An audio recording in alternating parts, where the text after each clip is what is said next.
Český klub. Vidíte, vyhrál jsem já. Takhle jsem to nemyslel. No to jsi ani nemohl, protože absolutní vítězem se stává rybník.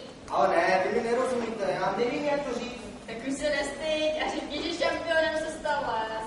Co pak to fakt nevidíte, že jeden bez druhého nemůžete být? Odpadky z Českého dvora se neobejdou bez rumiště, které se zároveň neobejde bez Českého dvora. A to zvířata potřebují dětí, klíčových rybníků. A rybník potřebuje zvířata. Prostě všichni jste stejně důležití. Nejsme my chlupáci, No pořádní, ale na druhou stranu jsme dobrá partička. tak jeden za všechny. Všichni zajedno!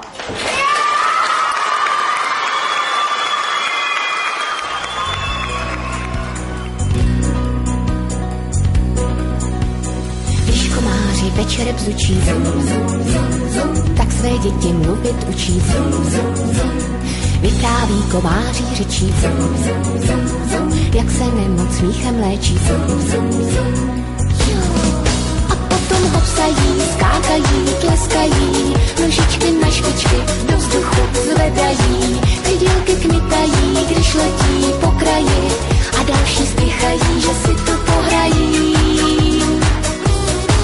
A ovšem špitají, šeptají, dreptají, čepičky parádní na pozdrav smykají, chydílky kmitají, když letí po kraji a další spěchají, že si to pohrají.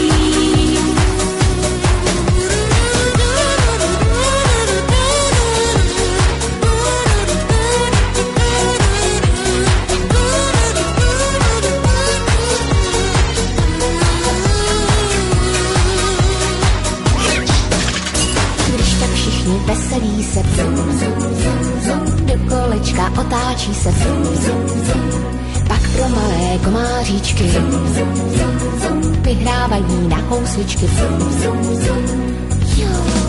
A potom hopsají, skákají, tleskají, nožičky na špičky do vzduchu zvedají, kydílky kmitají, když letí po kraji a další spěchají, že si to pohrají.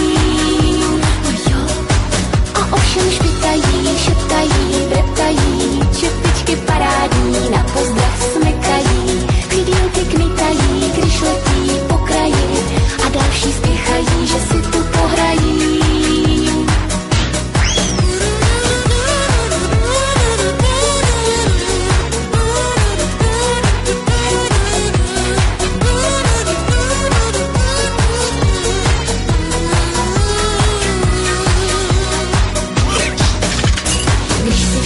Dovypráví, popřejí si dobré zdraví, tiše smizí někde v křoví, že to zase jinde poví.